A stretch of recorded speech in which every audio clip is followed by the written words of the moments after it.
Assalamualaikum warahmatullahi wabarakatuh. Nama saya Triwahyuni, NIM 190101232. Di sini saya akan mempresentasikan jurnal ilmiah yang berjudul Manajemen Risiko Teknologi Informasi untuk Keberlangsungan Layanan Publik Menggunakan Framework Information Technology Infrastructure Library. Jurnal ini ditulis oleh Irfan Maliki, jurusan Teknik Informatika, Fakultas Teknik dan Ilmu Komputer, Universitas Komputer Indonesia. Pengertian dari Information Technology Infrastructure Library yaitu sebuah kerangka yang diharapkan dapat digunakan sebagai panduan dalam menyusun langkah-langkah operasional serta dapat meminimalisasi risiko-risiko yang dilakukan dalam upaya menjaga keberlangsungan layanan TI. Manajemen risiko TI. Risiko merupakan fungsi kemungkinan sumber ancaman mengeksploitasi kerentanan potensial yang menghasilkan dampak kejadian yang merugikan organisasi. Manajemen risiko TI merupakan proses identifikasi risiko, penilaian risiko, dan pengambilan langkah-langkah untuk menurunkan risiko sampai level yang dapat diterima. Perencanaan manajemen risiko TI. Tahapan-tahapan penting dalam perencanaan manajemen risiko TI. 1. Identifikasi dan klasifikasi risiko. 2. Penilaian risiko TI. 3. Strategi penanggulangan risiko TI. 4. Implementasi dan dokumentasi dari penanggulangan risiko. 5. Pendekatan portofolio risiko TI dan keselarasan dengan strategis bisnis. 6. Pengawasan berkala terhadap tingkat risiko TI dan audit. Kerangka kerja manajemen risiko TI. Management of Risiko atau disingkat MOR dapat digunakan untuk memanajemen risiko TI serta menilai risiko di organisasi. Pendekatan MOR untuk prinsip-prinsip tersebut dibutuhkan untuk mendefinisikan dan persetujuan dalam dokumen berikut. 1. Kebijakan manajemen risiko. 2. Panduan proses. 3. Perencanaan. 4. Registrasi risiko. 5. Permasalahan log. Proses MOR. Ada 4 tahapan aktivitas dalam manajemen risiko.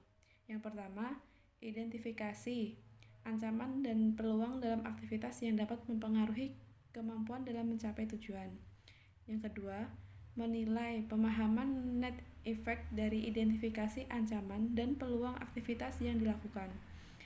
Ketiga, merencanakan, mempersiapkan tanggapan manajemen secara spesifik yang dapat mengurangi ancaman dan memaksimalkan peluang. Tahapan yang keempat, implementasi, yaitu penerapan rencana manajemen risiko, mengawasi efektivitas dan mengambil langkah yang diperlukan dalam menanggulangi ekspektasi yang tidak sesuai. Risiko-risiko dan ancaman pada layanan TI. Ada beberapa risiko dan ancaman. Yang pertama, misalkan ada risiko kerusakan internal sistem atau jaringan TI. Ancaman yang terjadi yaitu kebakaran listrik, vandalisme, kebanjiran, tabrakan pesawat, cuaca buruk, angin topan, bencana alam, ancaman teroris, sabotase, kerusakan tidak sengaja, software kualitas rendah. Nah itu jadi resiko yang terjadi karena adanya ancaman yang terjadi tersebut. Kemudian ada lagi resiko adanya kerusakan eksternal sistem atau jaringan IT seperti server e-commerce, sistem kriptografi, dan lain-lain. Nah, ancaman yang menyebabkan risiko tersebut yaitu permintaan yang berlebihan untuk layanan-layanan, denial of service attacks atau DOS, kesalahan teknis. Kemudian, jika ada risiko kehilangan data, ancamannya itu karena adanya kesalahan teknis, kesalahan manusia, virus, serangan, trojan, malicious program. Kemudian risiko adanya kehilangan layanan jaringan karena adanya ancaman misalnya kerusakan atau kegagalan akses ke penyedia layanan jaringan. Kerugian dari sistem atau jaringan penyedia layanan TI, kerugian dari penyebab layanan data.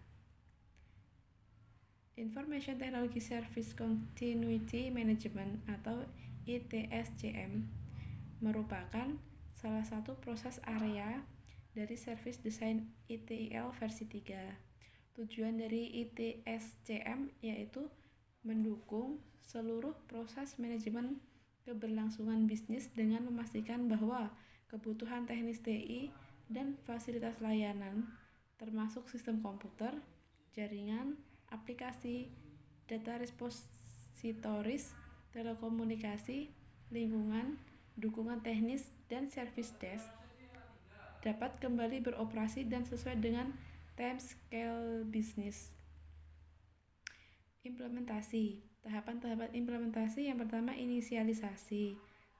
Pada tahapan ini dilakukan aktivitas sebagai berikut: penentuan kebijakan, lingkup, alokasi sumber daya, struktur pengendali dan organisasi proyek, perencanaan dan proyek yang berkualitas. Tahapan yang kedua yaitu tahap kebutuhan dan strategi, yaitu 1. Analisis resiko. Menilai level resiko dan membuat ranking resiko dengan mempertimbangkan faktor kecenderungan dan besarnya dampak resiko. Kemudian, strategi keberlangsungan layanan TI.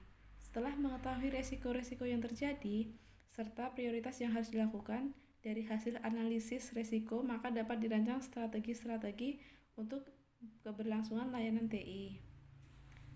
Penutup, keberlangsungan layanan pada layanan publik merupakan salah satu hal yang perlu ditata kelola agar penyelenggara pelayanan dapat terselenggara dengan baik, sehingga masyarakat dan pengguna dapat terlayani sesuai dengan kebutuhannya. Manajemen resiko TI dan merencanakan strategi-strategi dalam keberlangsungan layanan TI harus dilakukan secara sistematis dan latihan yang terus-menerus untuk meningkatkan dan memperbaiki proses layanan TI. Demikian presentasi yang dapat saya sampaikan. Terima kasih atas perhatiannya. Wassalamualaikum warahmatullahi wabarakatuh.